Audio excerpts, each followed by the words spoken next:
Здравствуйте, я Марк Кричевский, это канал «Лысая правда». Сегодня 1 ноября, 26-й день войны. Сегодня утром стало известно о еще 9 военнослужащих, погибших в боях в Газе.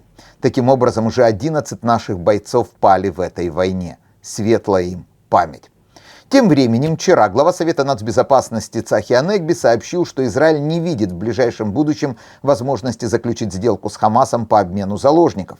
И даже посреднические усилия Катара не сделали ее возможной. Что же касается Израиля, то в то время, когда по последним данным 240 человек находятся в лапах террористов и к ним не пускают представителей Красного Креста, о котором мы сегодня еще поговорим, Израиль под давлением США расширяет и расширяет масштабы гуманитарной помощи, доставляемой в Газу. К сожалению, с большой долей вероятности госсекретарь США Блинкен 3 ноября во время очередного визита в Израиль заявит о том, что в Газу будет доставляться и топливо, без которого боевики Хамаса не смогут долго находиться в своих тоннелях, так как там необходима постоянная вентиляция воздуха. Разумеется, Блинкен и Нетаньягу скажут о жестких проверках и о том, что если хоть 1 литр дизельного топлива попадет в руки Хамаса, то тогда поставки тут же прекратятся. Но мы-то это уже много раз проходили. И не надо думать, что Израиль в этом вопросе не способен противодействовать американскому давлению. Еще как способен, причем без всяких последствий. Не будет администрация Байдена идти на резкие шаги в то время, когда поддержка Израиля в Сенате и Конгрессе носит беспрецедентно широкий двухпартийный характер.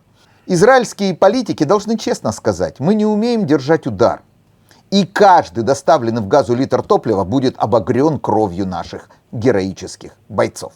Ну и последнее о Красном Кресте, который вчера направил письмо начальнику тюремной службы со штампом «Конфиденциально секретно». Письмо появилось на фоне решения об ужесточении условий содержания заключенных террористов.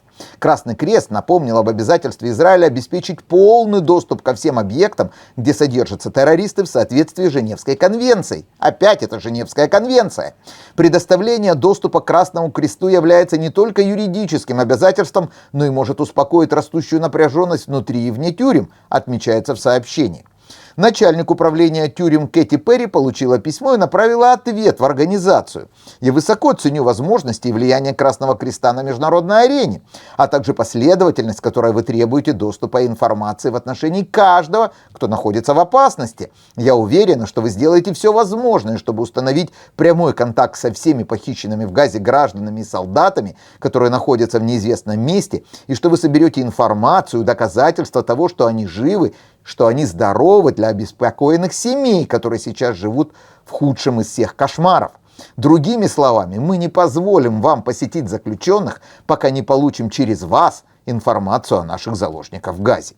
Уважаемая когда-то организация, не способна договориться с террористами, решила их защищать.